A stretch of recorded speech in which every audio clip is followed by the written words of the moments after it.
नमस्कार, स्वागत है आपका बिहार समाचार में। बिहार में एक तरफ जहां अगले 3 दिनों तक भयानक बारिश होने वाली है, साथ ही बिहार के मुख्यमंत्री नीतीश कुमार जी ने बिहार के जनता के लिए, बिहार के गरीबों के लिए बड़े ऐलान कर दिए हैं। साथ ही माननीय प्रधानमंत्री नरेंद्र मोदी जी ने पूरे देश की जनता से अपील की है। साथ ही बिहार में तेजस्वी यादव की सरकार बनने को लेकर भी कई बातें हो रही है। तो आज की बड़ी खबरों पर बात करने से पहले आपसे एक छोटी सी अनुरोध है, कृपया वीडियो को एक प्यारा सा लाइक अवश्य कर दीजिएगा। आपका लाइक करना ही हमारी मेहनत का फल होता है।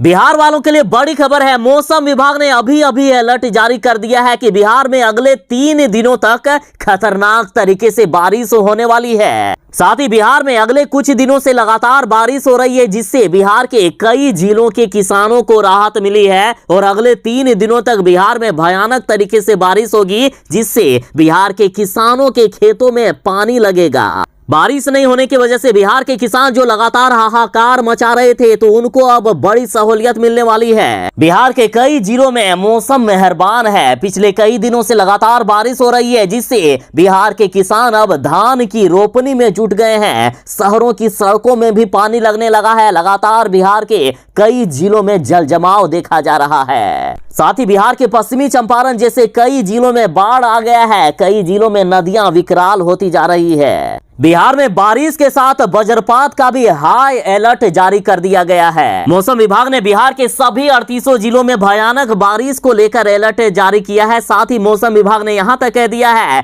कि बिहार के 19 जिले ऐसे हैं जहां सबसे तेज बारिश होगी। और ये जिले हैं बिहार के पटना के साथ पश्चिमी चंपारण, पूर्वी चंपारण, गोपालगंज, सिवान, सारण, सीतामढ़ी, शिवहर, मुजफ्फरपुर, वैशाली, मधुबनी, दरभंगा, समस्तीपुर, सुपौल, सहरसा, अररिया, मधेपुरा, पूर्णिया, कटिहार, किशनगंज। तो बिहार के लोग अगले 3 दिनों तक जरा सावधान रहिएगा, क्योंकि तेज वज्रपात का भी हाई अलर्ट जारी किया गया है।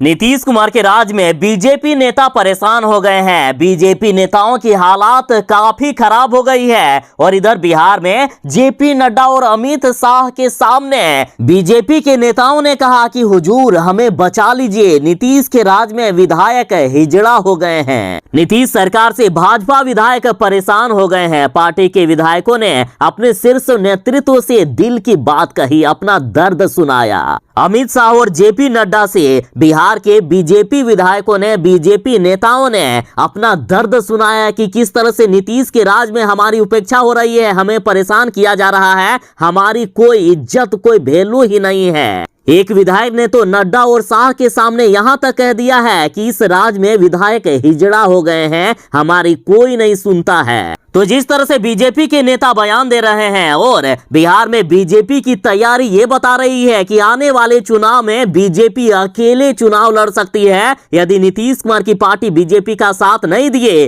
तो बीजेपी अकेले बिहार में सरकार बनाने की तैयारी कर रहे हैं। तो इधर मुख्यमंत्री नीतीश कुमार की पार्टी जदयू भी कम नहीं है, उनके भी लगातार बयान आ रहे हैं। साथ ही तेजस्वी यादव की पार्टी से लगातार इनकी नजदीकियां बढ़ रही है। तो इस बार हो सकता है बिहार में तेजस्वी यादव और मुख्यमंत्री नीतीश कुमार जी साथ मिलकर चुनाव लड़ सकते हैं।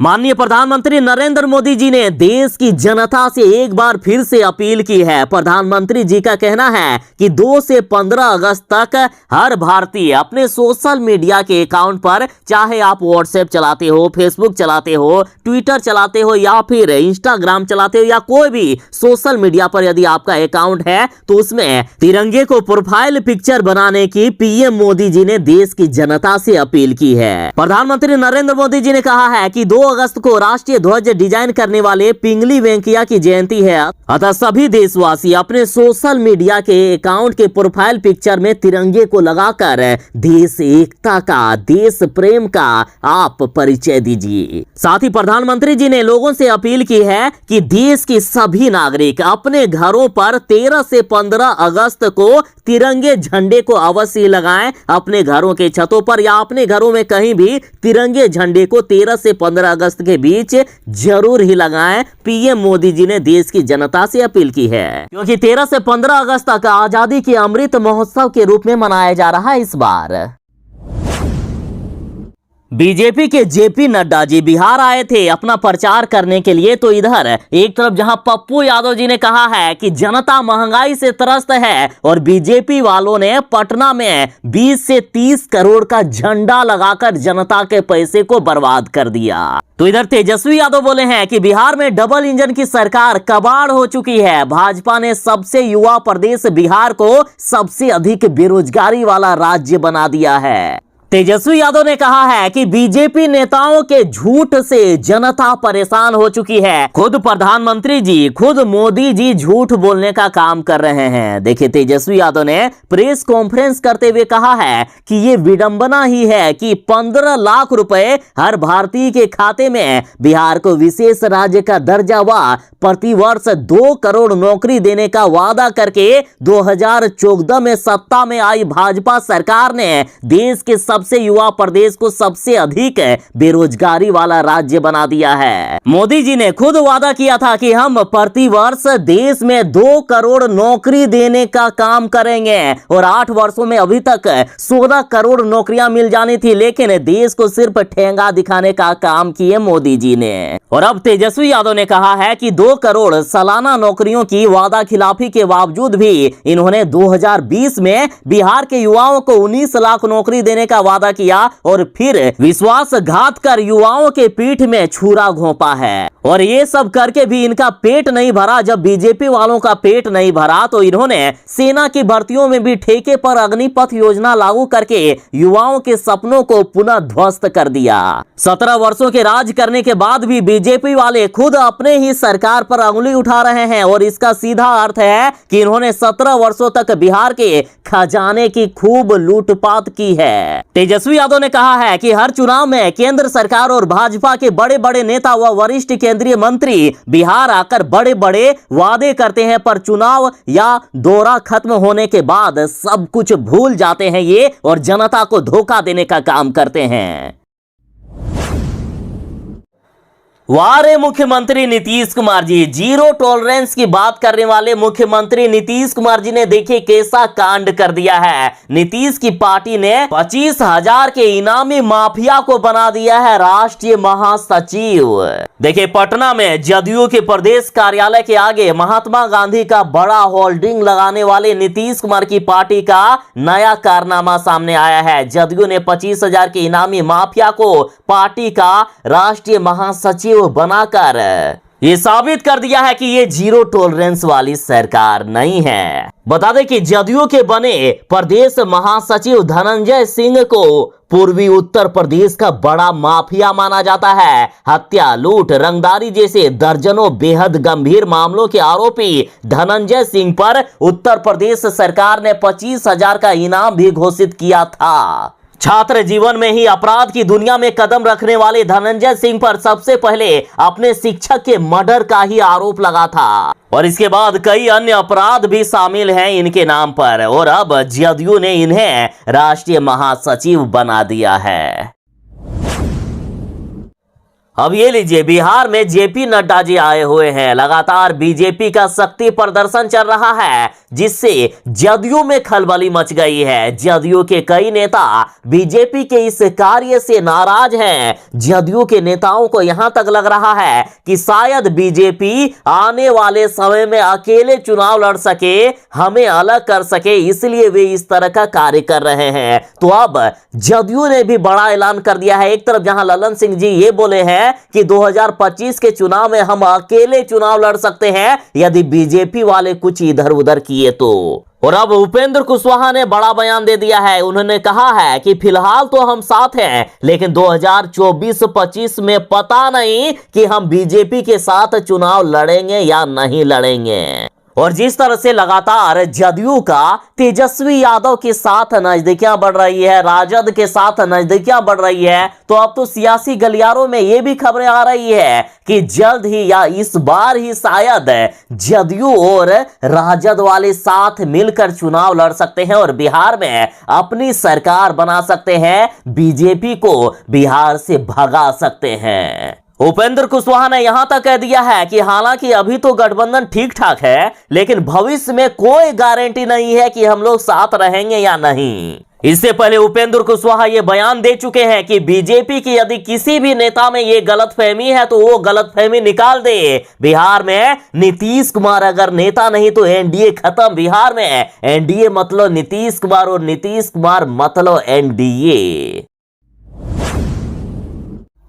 देख रहा है ना विनोद, अमित शाह जी बिहार आए, बिहार के पटना को गंदा करके चले गए, जगह जगह पर कचरा फैलाकर चले गए और स्वच्छ भारत अभियान की धज्जियां उड़ाकर चले गए अमित शाह जी। आरजेडी ने कहा है कि जेपी नड्डा और अमित शाह पटना में स्वच्छ अभियान की ऐसी धज्जियां उड़ाए कि हजारों खानों की भरी प्लेट सड़कों पर बदबू फैला रही है। आरजेडी ने तंज कसते हुए कहा है कि इनका क्या है, ये लोग तो बिल पर बापू का चश्मा छापकर स्वच्छ भारत के नाम पर फिर से टैक्स वसूलेंगे।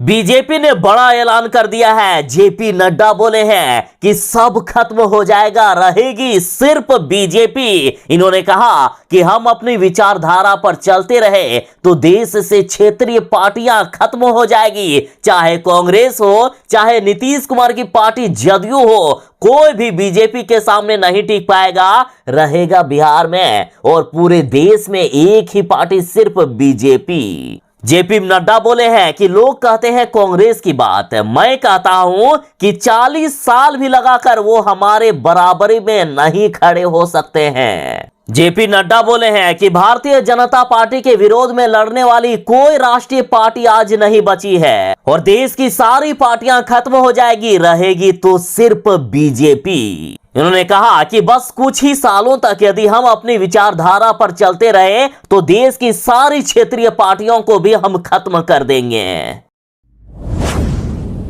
बिहार सरकार ने बड़ा फैसला कर लिया है कि बिहार में 2000 नए आंगनबाड़ी केंद्र और भी खुलने वाले हैं। बिहार के समाज कल्याण मंत्री मदन साहनी ने बताया है कि केंद्र सरकार से मंजूरी प्राप्त 2000 नए आंगनबाड़ी केंद्र स्थापित करने की कार्यवाही प्रक्रियाधीन है। जल्द ही इन्हें ग्रामीण क्षेत्रों में खोला जाएगा। आंगनबाड़ी केंद्रों के माध्यम से कुपोषित बच्चों व महिलाओं के पोषण स्तर में सुधार लाया जाएगा। साथ ही आपकी जानकारी के लिए बता दूं कि बिहार में अभी 1,12,000 आंगनबाड़ी केंद्र हैं फिलहाल।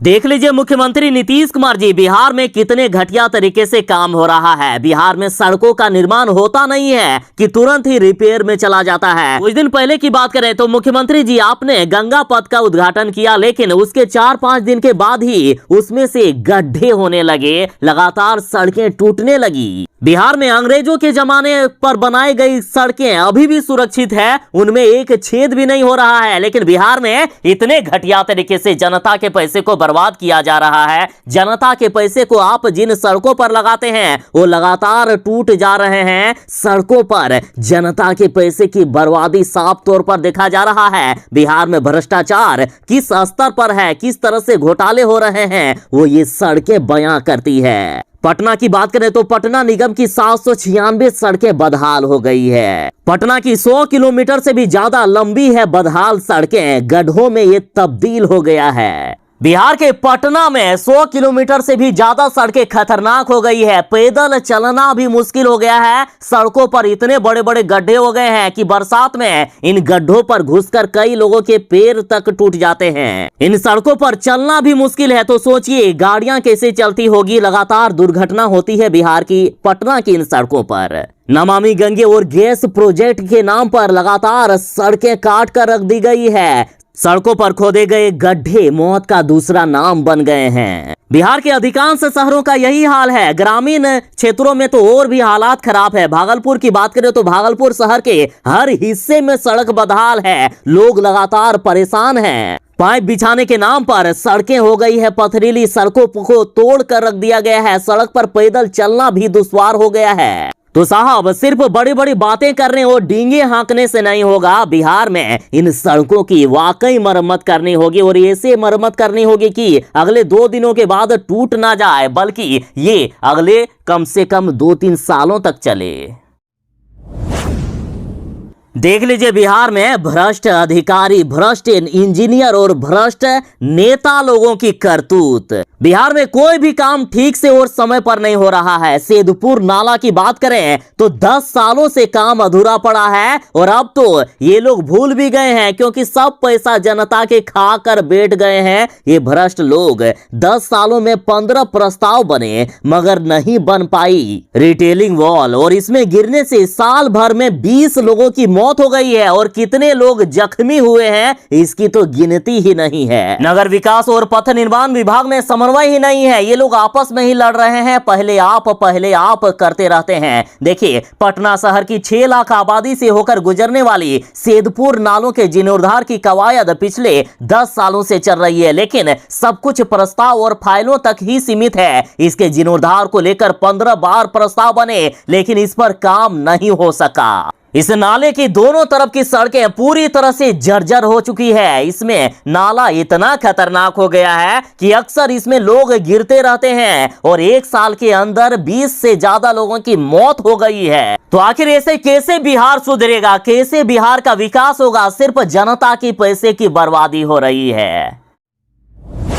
बिहार में भारी बारिश हो रही है। बिहार के कई जिले डूबने के कगार पर हैं क्योंकि नदियां उफान पर है। बिहार के साथ नेपाल में भी लगातार भयानक बारिश हो रही है। नेपाल लगातार बिहार में पानी छोड़ रहा है और बिहार के पश्चिमी चंपारण जैसे कई जिले डूबने लगे हैं। बात करें बिहार के मधुबनी की तो मधुबनी में कमला बलान नदी विकराल हो गई है। आसपास के इलाकों में दहशत का माहौल है। कांवरियों के जल भरने को लेकर भी कड़ी सुरक्षा बताई जा रही है। नेपाल में बीते 2 दिनों में भयानक बारिश हो रही है और नेपाल लगातार बिहार में पानी छोड़ रहा है, जिससे कमला नदी के जलस्तर में काफी भयानक तरीके से वृद्धि हुई है। मधुबनी के कई गांवों में बाढ़ का पानी घुस गया है, कई घरें डूब गई है, किसानों के खेत खलिहान डूब रहे हैं, फसलें बर्बाद हो रही है।